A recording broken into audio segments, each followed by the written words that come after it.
Intellect, your spouse, Girija. My vital heirs, your attendants. My body, your temple. All my sensual pleasures, your worship. All that I do, O bestower of good.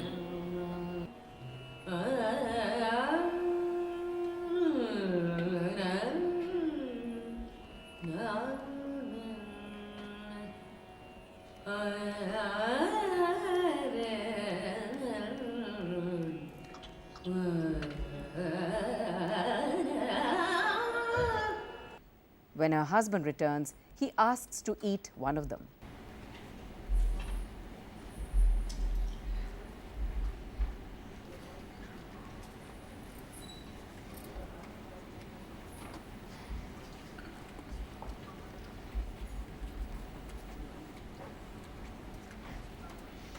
It is so unbelievably delicious that he requests her to part with her share too.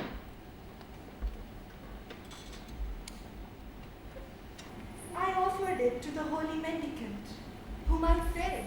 What audacity! Haven't I told you to keep them only for us? But it was my share. Your share given by me. Now how could you? I wish you had told me you wanted another one too. So, you gave to a worthless beggar the most precious food your husband had given you. What else did you offer him? Yourself too? When Punitavati confesses to having given it to the mendicant, the outraged husband accuses her of infidelity.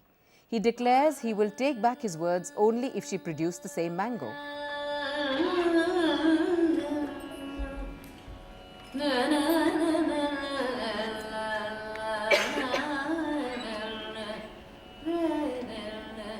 How can you speak like that? Do you doubt my loyalty to you? I have reasons to. You haven't kept faith with me. Your words are harsher than a thunderbolt.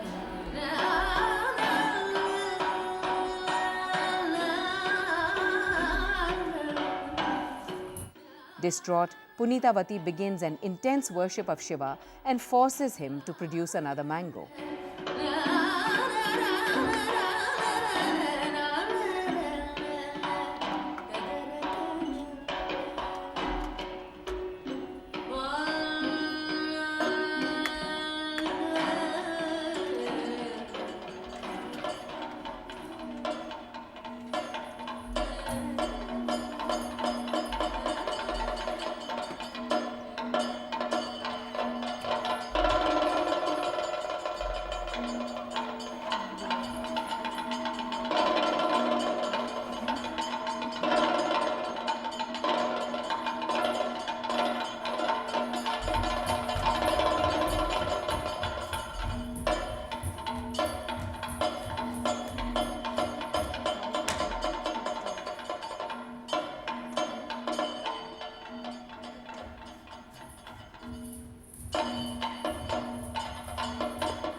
Instead of satisfying her husband, the miracle frightens him. He declares he cannot live with someone with spiritual powers and leaves her. And I have no courage even to look you in the eyes. Forgive me. Forget me!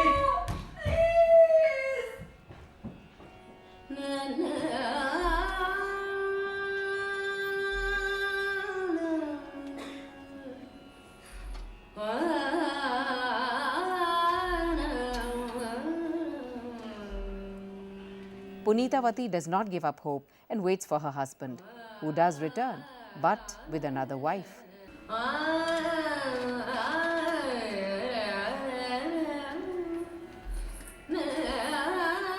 the sliver of hope also dissolves, and the situation is worsened by lascivious men making lewd passes and suggestions to her.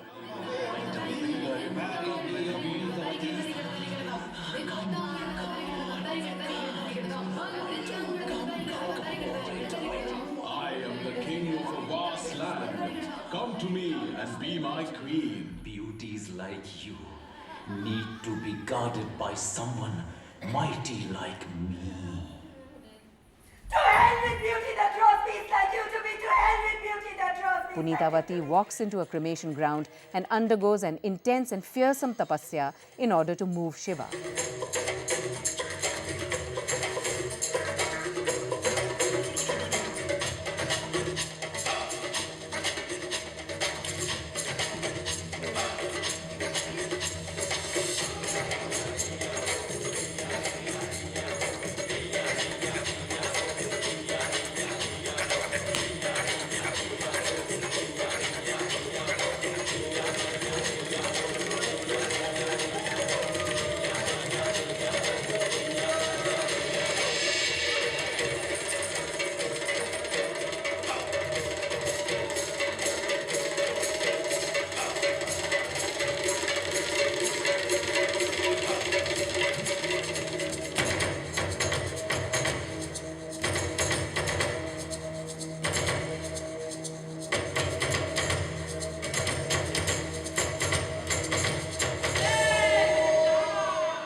When he appears, she asks for the boon of great ugliness, so that the world left her alone to follow her divine path. She is ultimately blessed by Shiva, who tells her that both heaven and hell are of one's own making, and everything exists on earth itself. Punitavati later came to be known as Karaikkal Ammayar, the nude saint, and had many followers. There is a temple dedicated to her in Karaikkal, Tamil Nadu. The two saint poets and the men in their lives were explored by the choreographer, dancer, actors Gilles Chouin and Shilpika Bordoloi, who switched roles rapidly to emphasize the shape-shifting nature of the soul that lives and evolves through eternity. You pull me again into the world, my daughter. What do you desire now? I have seen enough of this world. Take me to your heavenly abode, Kailasha. There is no Kailasha other than this world. What kind of world? Look how all human desires are burnt in this stinking cremation ground. Come, let us transform this burning earth into Kailasha of your imagination. O Mother of Karaikkal, who chose a demonic form in the world that longs and dies for beauty and pleasures, for my sake.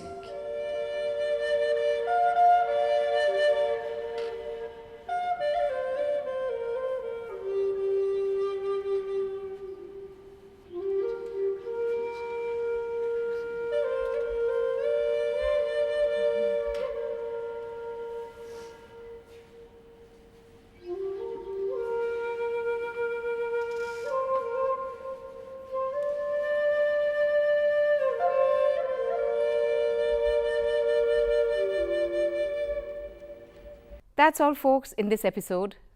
That's all in this episode of The State of Culture. We will return next week, same time, with yet another scintillating performance. Until then, goodbye.